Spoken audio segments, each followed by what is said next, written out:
Ready? Stanley, come. Yes, what a good boy. So for Mr. S, we're going to work, excuse me, my voice is still not exactly perfect yet. We're going to work a little bit with our bed behavior and going and working with our stay. As he's working his place and stay exercise, I'm going to have my others, of course, meandering around, working and being just nice, helpful distractions. So in the beginning, we're going to go ahead and ask him to go to his bed. And then while he's on there, I'm going to feed for that. So remember in the beginning, you might just warm up with getting him onto his mat and then start to implement your stay in just a moment. So remember that with the stay behavior, view it like freeze tag with room service. So the time your puppy is being fed is only while they're on their stay target, be it a blanket or no target. And while they're in their stay, you're going to be feeding throughout it. So can you guys give me some space and instead just walk around the environment? So for Mr. S, we're throwing in distractions on top of his stay behavior. So remember with stay, your puppy is holding their sit or down stay, and you're going to feed little crumbs throughout them holding their sit or down exercise. So throughout this behavior, I would go yes and feed for that. And again, not too close, guys, because it could make it a little bit scary for him. And there's also some nice trucks going by. You also don't want to block the camera the whole time as poor Mr. S is working his big boy skills. Hippo, you guys are doing just fine, but make sure to just give some space to Mr. S. So he did find a crumb that I did drop earlier. So if he wiggles, I'm going to reset up my sit. I would reapply my stay, and then I'm going to feed him for this. So if you don't have as many distractions to practice with at home, you may find that still generalizing this to other family members, or maybe you have the TV on with something off in the distance working, you're going to go ahead and remember, work on your time frame first. So with those 3 Ds, you have your duration, your distance, and your distraction level. So no, we're not going to come visit, but thank you. Go on this side, Ebba. So Ebba, I'd like you to go walk around, please. So if your puppy does happen to break, just reset them up and start again from square one. So I would tell him stay, and then we'll work it again. If he's a little distracted, he could be getting a little bit tired because he has been working a few other skills prior. And I'm going to feed him for this. Nice. Yes. So if we're going to end the stay, I'm going to feed him for his last little snack. He's just interested in what Oren's doing.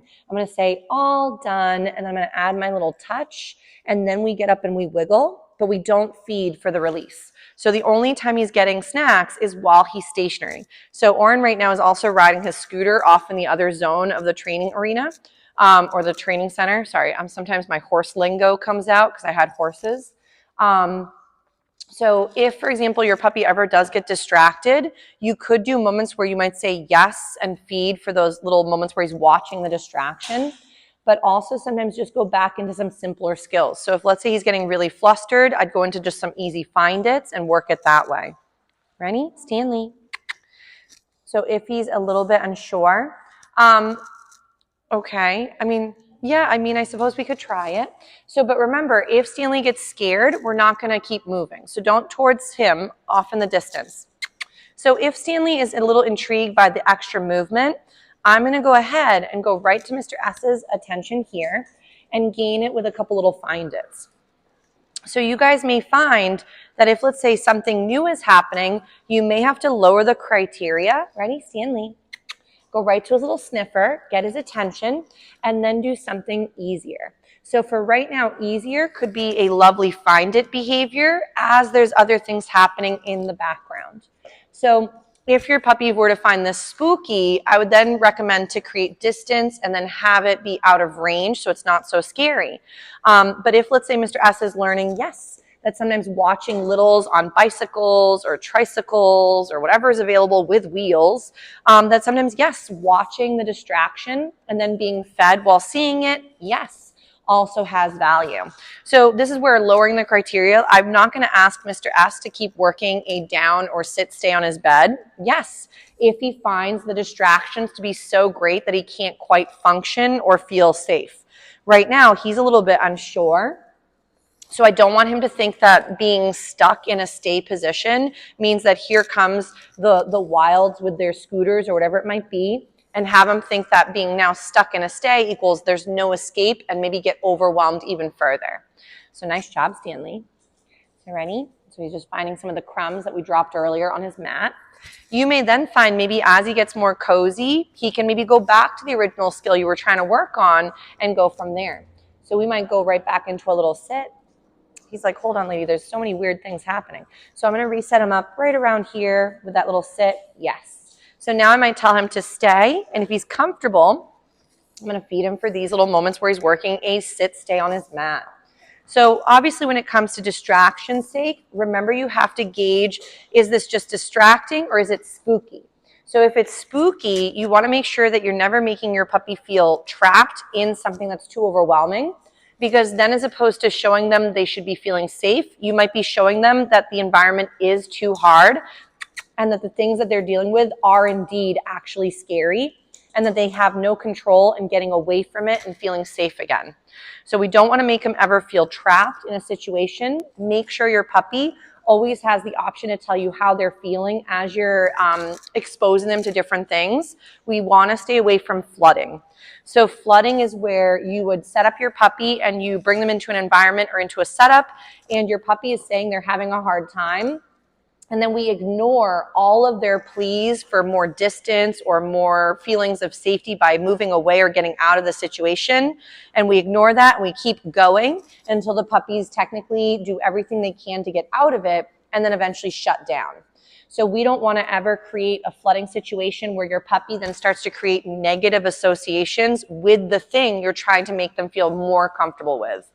The other thing that can also happen is, again, what's called learned helplessness, which is where no matter what you do, and or not so close with the scooter, please, is that no matter what you do, your puppy is again saying over and over, I don't like this, this is making me feel uncomfortable, and you force them through it. So just like with us, when our choices get taken away from us, we too feel uncomfortable, and it can actually lead to trauma or very stressful situations. We want to make sure that when our puppies are getting exposed, we are not creating that flooding situation or that shutting down where learned helplessness could be instead what's going on versus actually feeling safe and comfortable. So right now, my rate of reinforcement has also increased to make sure that he thinks there's value in working this skill to this level of difficulty.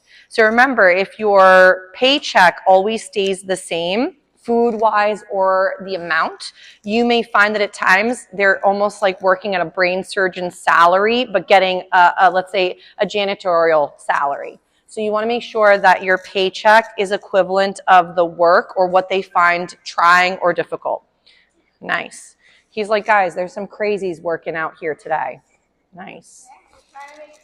Yeah, he's doing a really good job. But notice how my leash stays nice and relaxed. I wouldn't get so close up that you guys crash to each other. Nice.